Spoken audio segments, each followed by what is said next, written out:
Welcome to the Produce Moms Podcast, where we believe there is a produce mom in all of us. I'm Lori Taylor, founder and CEO of the Produce Moms. For 10 years, I sold fresh produce to over 300 grocery stores in the U.S. And today, my team and I are fully focused on inspiring people to eat more fruits and vegetables. This show is just one of the ways that we hope to inspire you and your family to eat more produce and live a better life. If you like what you're hearing on the podcast, join our community of almost 40,000 in all 50 states and over 30 countries by visiting theproducemoms.com/subscribe. And be sure to subscribe and leave us a review on iTunes. Thanks for being here. Enjoy today's show. Hello, everybody, and welcome back. This is the Produce Moms Podcast, and I'm Lori Taylor. I love hosting this show. Each and every week, we bring the most amazing guests to you, and we are so thankful for your support. I made a commitment in episode 200 that, hey, we're going to do a better job of reminding our listeners how much they mean to us. So before we get started with today's incredible guest, I want to take a moment to thank you for being here, tuning in yet again this week. In the month of January, we had more listeners and unique downloads than we had in the entire first year that the Produce Moms podcast was on air. So to say that we are so excited about the growth of this platform and this show in particular is a huge understatement. I mean, we are ecstatic with your support and so thankful, and we are glad you're here. If you are inclined, we really appreciate our ratings, our reviews, our subscribers. Share the show. It helps us so much. It helps us continue to come at you week after week with great content and wonderful information. I have learned so much hosting this show, and that warms my heart when I get feedback from you all on how much you have learned. And today we are going to talk all about mushrooms. And if you're not aware of mushrooms, I mean, saddle up, because first of all, get on the train. You are late to the game. You are late to the party. Mushrooms are hot. Like, they are the hottest item in the produce department right now. And we are so thrilled to work in brand partnership with Monterey Mushrooms. You've seen their content on the Produce Moms website, through our social media. Wonderful team. We've enjoyed working with their marketing team led by Lindsay. And this is not their first time on the show. We had a great episode. I think it was last year. We had a great episode where we talked about their scholarship program and really kind of dove into the company culture side. Today, we're going to dive into that company culture. We have the best person in the produce industry to talk about mushrooms. It's Mike Stephan. He is the director of sales. He's been with Monterey Mushrooms for 2 decades at this point.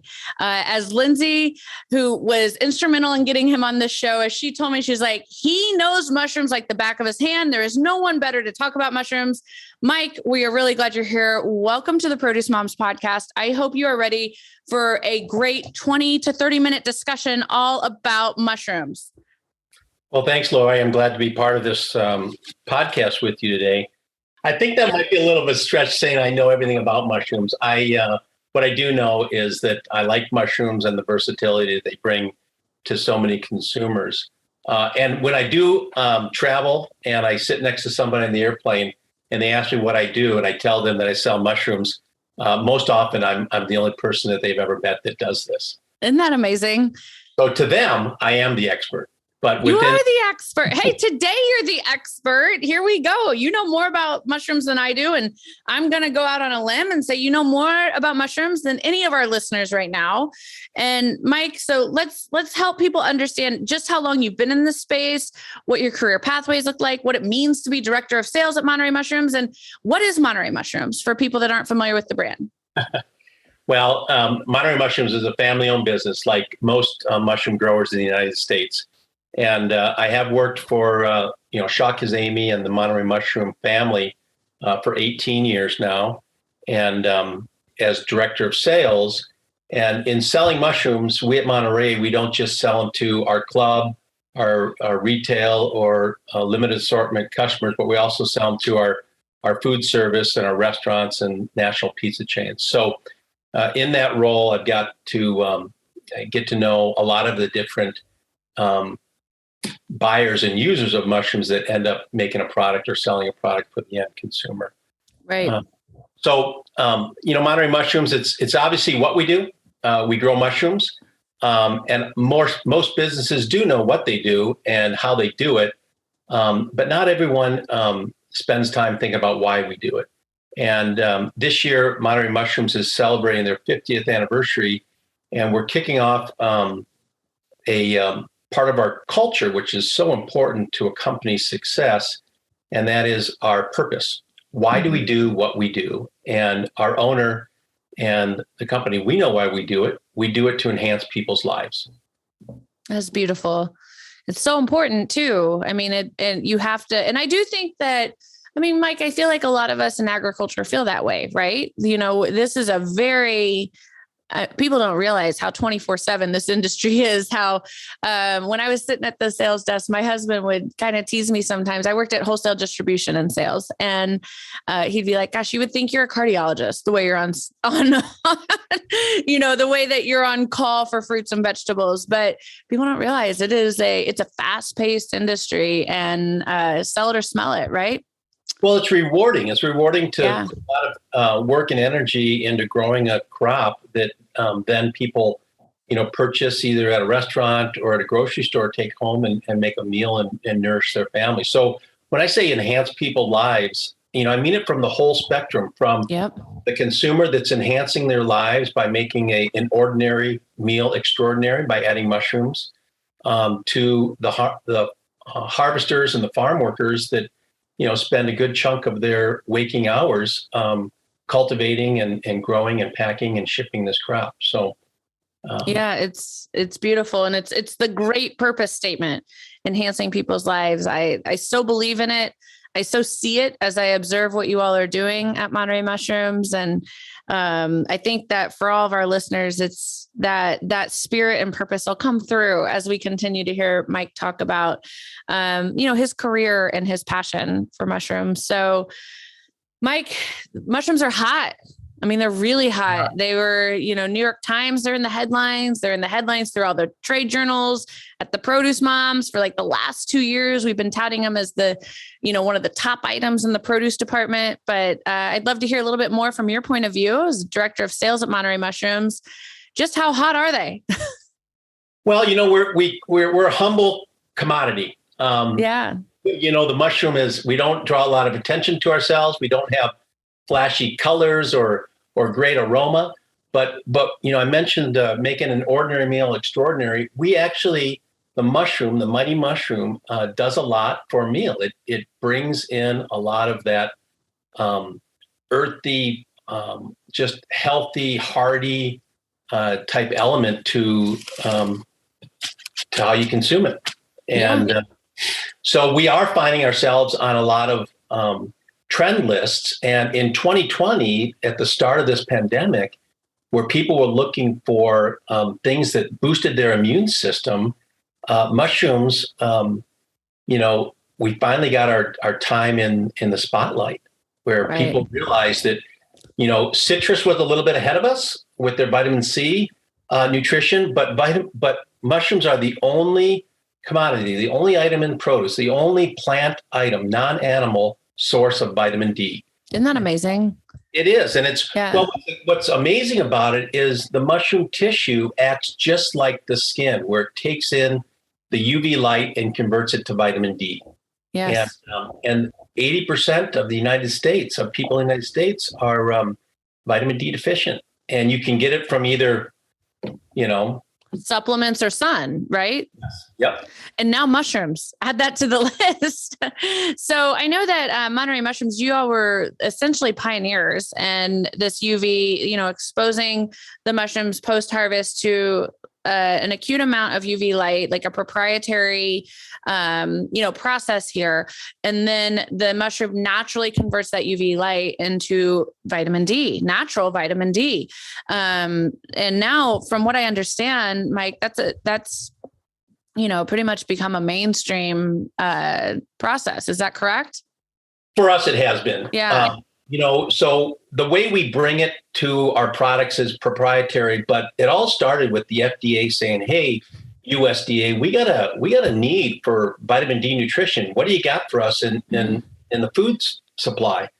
And so the USDA partnered with the mushroom industry, which Monterey's a part of, and we did this research and found that, boy, we have amount of vitamin D naturally in our product. And if we were an outdoor crop where we were exposed to sunlight, then all of us would have these large amounts of vitamin D in our mushrooms.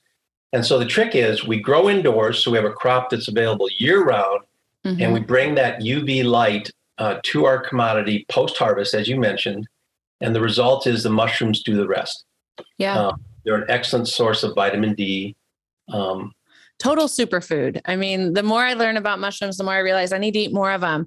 I'm glad that you mentioned grown indoors, because I think a lot of people don't know. I mean, people are disconnected from how their food is farmed and raised and how it actually gets from farm to fork. So if you don't mind, Mike, I'd love to kind of walk people through the agricultural process of how you grow mushrooms.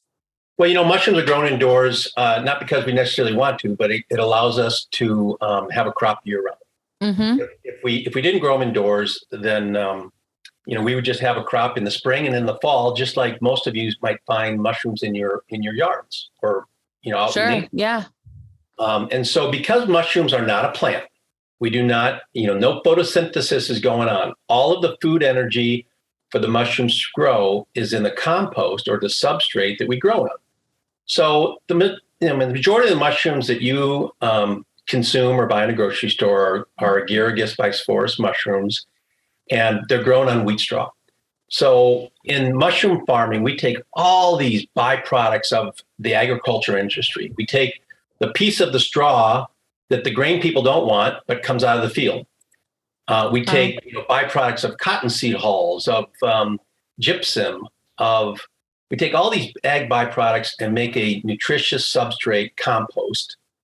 And then we plant the mushroom spore in that, and we harvest a crop. And by the way, we plant every other day. So we have 180 crops per year. So wow. If you say, what's the crop looking like this year? I say, well, which one? We got, And you have farms throughout the United States too. I do know that.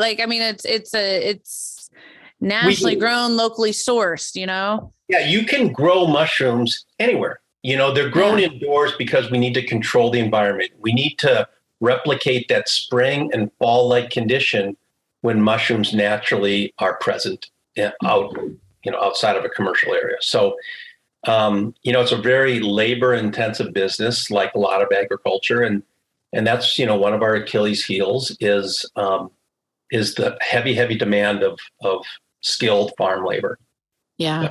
So it's a rewarding business, especially when you fall on these top trend lists. And it's not all just nutrition and immunity boosting elements of mushrooms. It's also the versatility.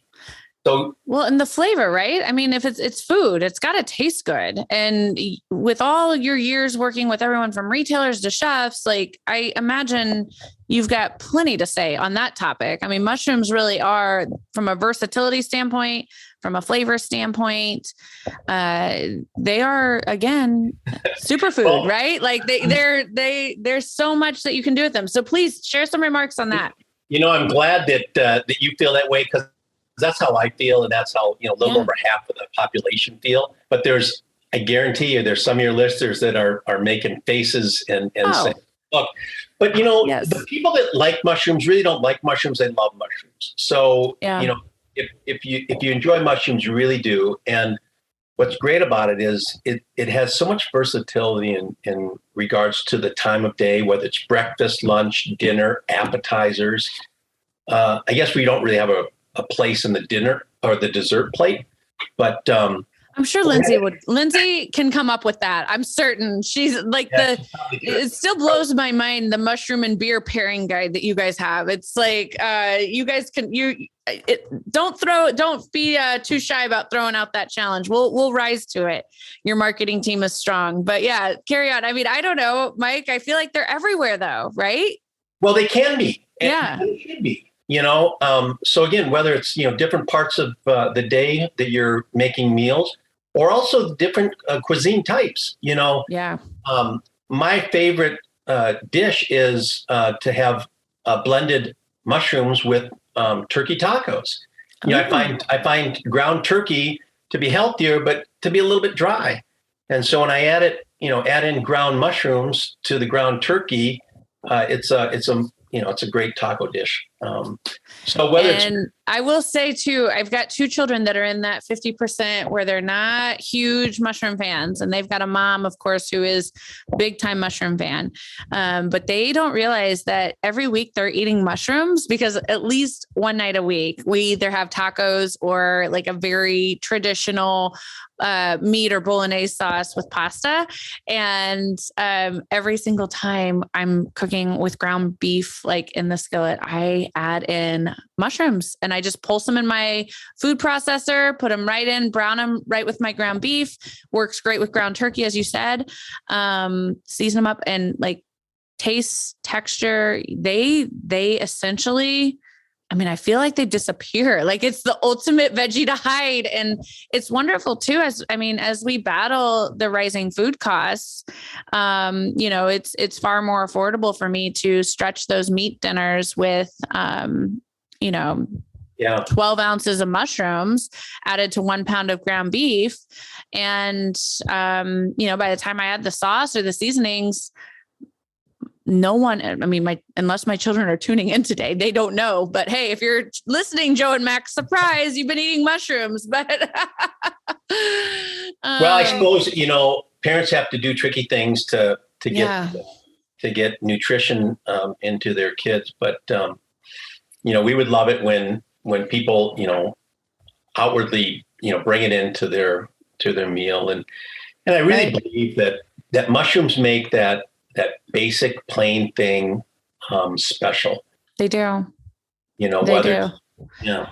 So we have a great example of that on the producemoms.com. We worked with you all to do this wonderful summer salad. And it's like, okay, a salad, like a chopped salad. Mm-hmm. But you add those white sliced mushrooms and it just elevates. And it was like this perfect rainbow of colors. And if you've never put fresh mushrooms on your salad raw, you are really missing out. They are delicious. They aren't just for pizza toppings and blending and sauteing. They are delicious raw. So I put them on my veggie trays, the whole white button mushrooms. Love to dip them in ranch or hummus. They're delicious plain as well. I also recently, Mike, on the morning show, we were doing quick appetizers for the big game. And I made the suggestion. I was like, hey, take your favorite salad dressing, take, a container of white mushrooms and combine them, let them marinate for, overnight if you want, or even just right there on the buffet as you're serving them, put some toothpicks out, and it's like the best. That's one of my favorite ways to eat them, just on the fly, quick and easy. And to your point, people think it's like a super elegant, difficult, like you've elevated the appetite. It's nothing. Like it's a thing of mushrooms and salad dressing. That's it. Laura, I love the fact that you had, given a couple of great examples of how to enjoy mushrooms, and also noted that you mentioned white mushrooms. And white mushrooms clearly are still the largest share of mushrooms that we grow, and that most restaurants and grocery stores merchandise and sell. But brown mushrooms are becoming mainstream. And what's different about a brown mushroom to a white mushroom? And it's not much more than the spore or the seed of the mushroom. And so if you love white mushrooms, if you like white mushrooms, you'll love brown mushrooms. I noticed last November, when I went to do my grocery shopping for Thanksgiving, that Campbell's Soup has changed their labels. Really? Yeah. And so I was pleased when I saw Campbell's Mushrooms cream of mushroom soup. And what did I see on that label? But 2 mushrooms. Not only 2 mushrooms, but I saw a brown mushroom in front of the white mushroom. Go check it out at your grocery store.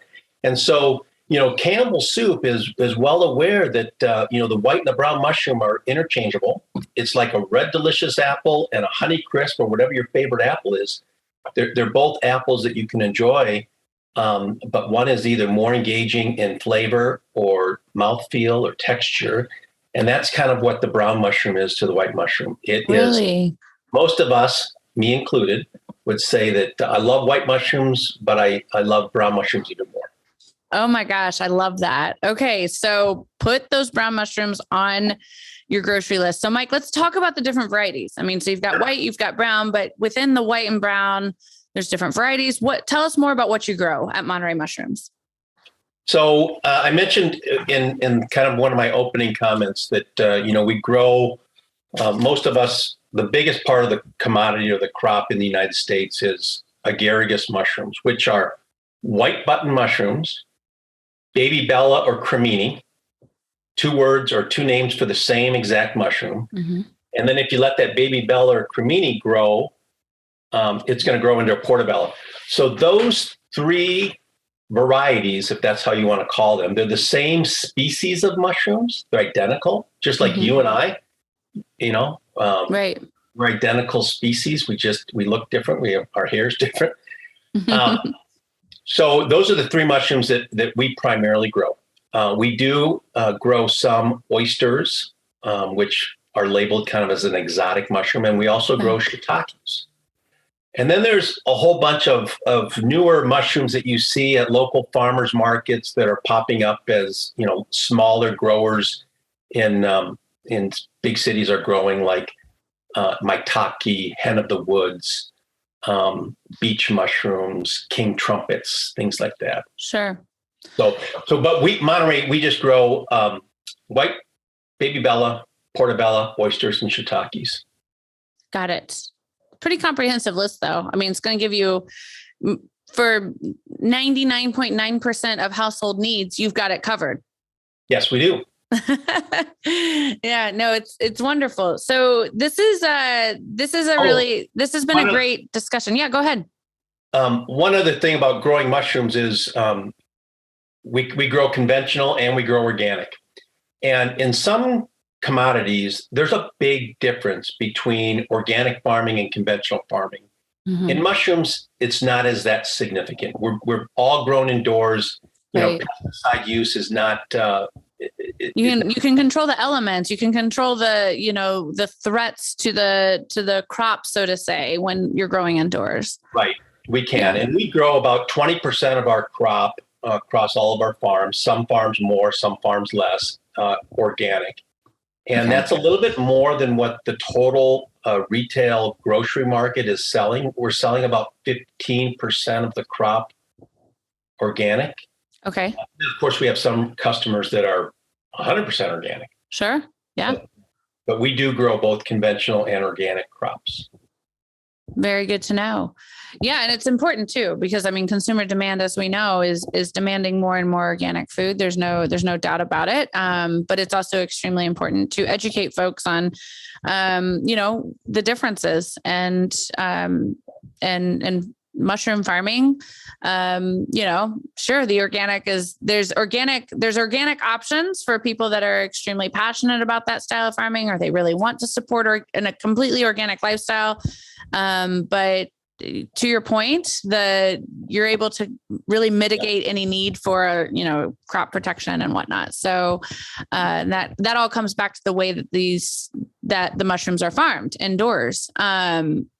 Very important. And, as there is a kind of a tide turning on consumer awareness on things like regenerative agriculture and sustainable food production, it's important to point out that mushrooms are, they're really at like the apex of that. As you were talking about using all those agricultural byproducts for the growing medium, that is, does it get more sustainable than this? Lori, the mushroom industry has a great story with regards to sustainability. Mm-hmm. Not only do we use, not recycle, but we use agricultural byproducts. Mm-hmm. But if we didn't use that wheat straw as a primary component of our compost or our substrate, where would it go? Where would the grain industry that takes the top of the wheat, where would that stalk go? So, we, through composting and Mother Nature, we convert that to a very nutrient-rich soil. Mm-hmm. And when we're done growing our crops, we will sell or we will give that spent compost to landscapers, farmers, and it goes back into the ground as a much more nutritious soil amendment, where otherwise it would be, what would you do with all that wheat straw? And so right there, that is, I mean, we've got episodes in the archives on regenerative farming, but this right here, as Mike's explaining the soil health and putting it right back, that is taking care of the soil. That is what regenerative farming is all about. And of course, reducing any sort of food waste is a huge part of that too. And, these agricultural byproducts, we can, for the purposes of this show, we'll say, okay, we're mitigating waste there. It's really phenomenal when you think about what a great job mushrooms as a commodity, like they hit on all these consumer interest points right now. That's what I mean when I'm saying, folks, it's the hottest thing happening in the produce department. So do you think that the mushroom set, like the square footage in grocery retail that is dedicated to mushrooms, do you think that that'll expand? Do you think that it'll remain steady? Do you think there's going to be maybe different commodities that become more mainstream? I do. And I think part of that, Lori, is all this plant-based meals and the attention to, consuming food that is more plant-based versus animal-based. Mm-hmm. And, we have a great part of that. The mushrooms do. And so I think, if I were to, picture the future, I think, mushrooms can play in a lot more of those protein substitute roles. Yeah, definitely.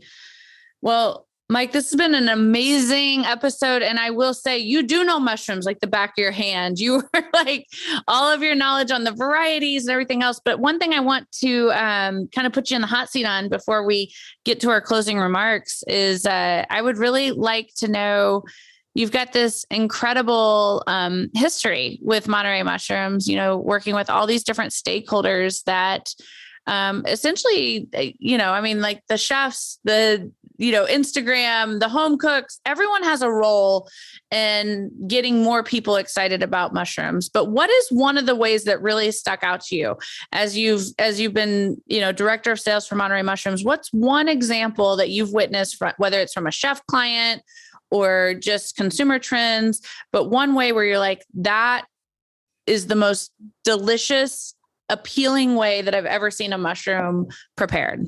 So with regards to the best mushroom experience or the most unique way for mushrooms, during one of the PMA back when it was PMA, food conferences, someone had prepared a king trumpet. So a king trumpet has a really thick stalk. And in fact, that's the part of the mushroom that you consume. And then it has a little bit of a petal at the top of it. But you cut the stalk and it's about the same diameter as a sea scallop. And the chef prepared this king trumpet just as he or she would a sea scallop. And it had the exact same mouthfeel and flavor and texture. And honestly, I don't know if you could tell the difference. So that still is my favorite mushroom. We don't grow those. That's all right. You're allowed to say that. But I think that it's important to share, like, this is a mushroom I'll never forget, That's it. Yeah. So for me, I'll tell you, it was, we were doing, someone had told me about mushroom chips.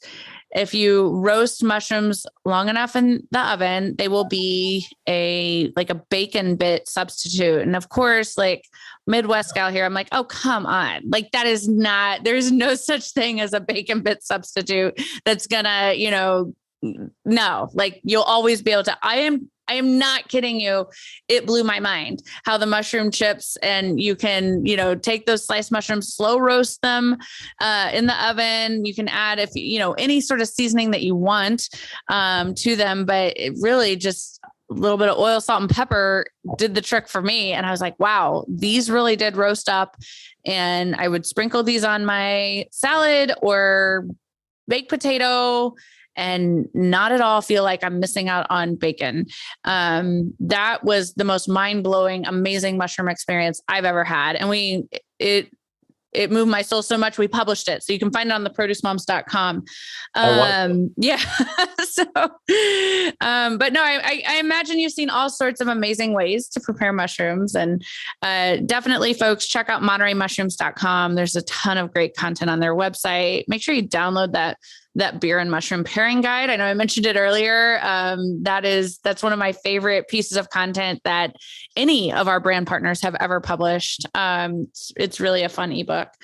And, with Mike, with that, we're closing in on the end of our show. We've talked about the extreme health benefits, the functional foods. We've talked about mushrooms are all in the headlines. Like, they are the Kim Kardashian of the produce department right now. They are everywhere.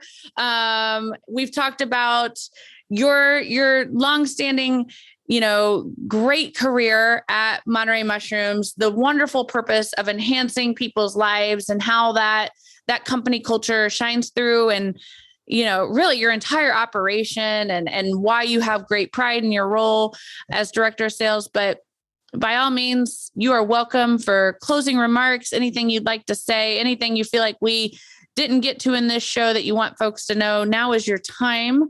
But before I throw you the mic, thank you. Thanks for being here. Thanks for being our guest. Thanks to everyone at Monterey Mushrooms for your support of the Produce Moms. We certainly believe in what you do, and absolutely love working with you all. So Mike, please, for any closing remarks. Well, thanks for having me, Laura. I've enjoyed this time together as well. For anyone that, mushrooms do have a great place in most meals, whether it's Mexican, Italian, Asian, American, grilling, sauteing. I mean, they really are a versatile ingredient, and something that brings more to the plate than you might realize. And so we're grateful for all of you that buy our product every day. We enjoy growing them and harvesting them every day, 365 days a year. And, in supporting our business, that in turn lets us support our harvesters, our growers, our pickers, our packers, our truck drivers, and enhancing their lives through having a job and a role in bringing nutritious food to market. So thank you for that. And thank you for all of you mushroom lovers. Thanks for joining us on this episode of the Produce Moms podcast. If you or someone you know would like to be a featured guest, just send an email to lori@theproducemoms.com. We know there is a produce mom in you because there's a produce mom in all of us. Join our community on Facebook and all social platforms. Help us change the way America eats. Thanks again for listening, and we'll see you next time.